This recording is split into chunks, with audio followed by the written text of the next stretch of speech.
Salut Valérie, comme tous les jeudis, c'est Emmanuel. Tu vas bien? Oui, ça va. J'espère que tu l'as réussi ton café. Oui, je l'ai réussi, Comme d'habitude. comme d'habitude.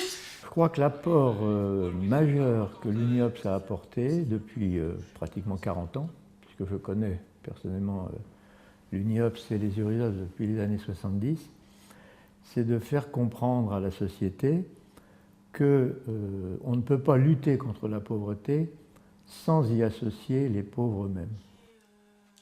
La vision humaniste de l'UNIOPS est certainement une des plus-values constantes qu'a apporté l'UNIOPS dans les travaux de lutte contre la pauvreté. On voit bien que, d'une certaine façon, l'UNIOPS a élargi petit à petit, entre guillemets, son assiette d'intervention pour aller de mesures strictement limitées à la personne et aux difficultés des personnes vers une prise en compte beaucoup plus globale de la question que les personnes posent quand elles arrivent en difficulté. Pas simplement des ressources, mais l'accès à des droits et à des biens et services, et aussi, plus globalement, l'accès à la société, c'est-à-dire recomposition du lien social qu'elle avait perdu. À l'époque, ma soeur et moi, on n'avait pas d'activité. Enfin, on n'avait pas de travail. Et elle a demandé qu'est-ce qu'on pouvait avoir. Oui. Et c'est là que depuis 1989, j'ai toujours... D'accord, ça a été enclenché sur le RSA. J'ai le RSA, donc j'ai la CMU. D'accord, ok. Je peux voir ma doctoresse, avoir les médicaments. Bon, c'est le principal, là. Oui, oui, oui, oui. Là, ça va faire un an que je m'accroche. C'est bien. Je continue tout le temps, j'essaye de m'accrocher aux formations pour Voilà. toujours être dans le bain, quoi. Ouais, Voilà. c'est bien. Moi, j'aime bien les gens qui se battent et qui en veulent et puis qui accrochent le morceau, voilà. Ah, c'est bien.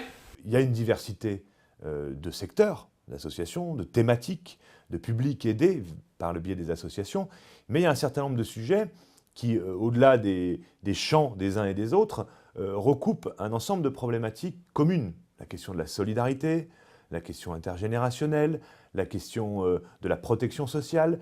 En tout cas, si on parle du collectif Alerte, ce qui est vraiment important, c'est d'arriver, malgré les diversités des associations, à faire sortir un discours commun. C'est très compliqué.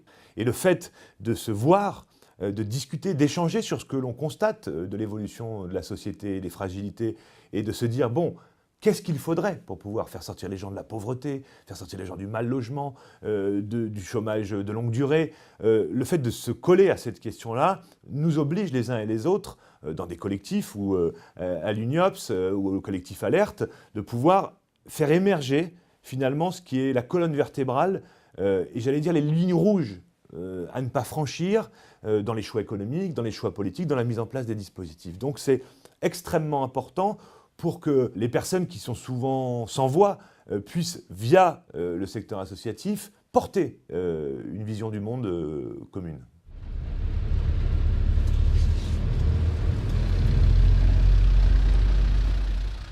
L'UNIOPS, c'est un petit peu l'organisation des Nations Unies, des associations et des fédérations. Je pense qu'au travers des dispositifs qu'elle a demandés, exigés parfois de façon très forte et qui sont maintenant inscrits dans le droit, il est clair que l'action de l'UNIOPS a changé la vie quotidienne d'un grand nombre de personnes en situation de fragilité sociale.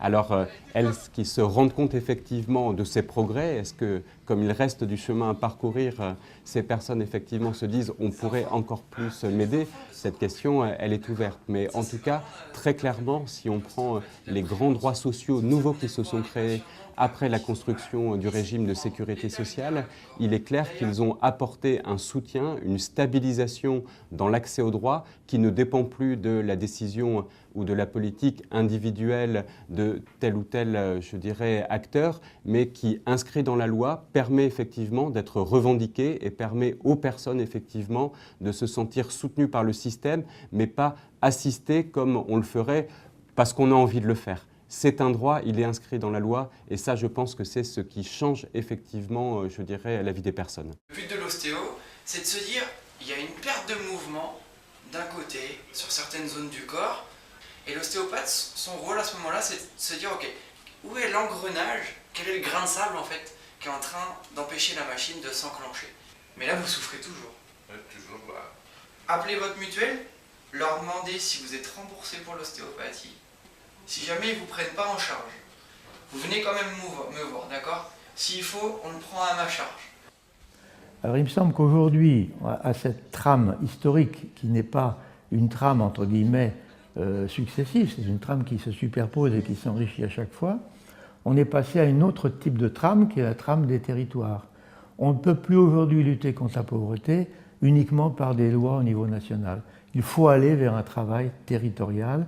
Et ce travail territorial, aujourd'hui, on ne sait pas le faire, on ne sait pas l'organiser, on ne sait pas le construire, toutes parties prenantes, tous acteurs confondus.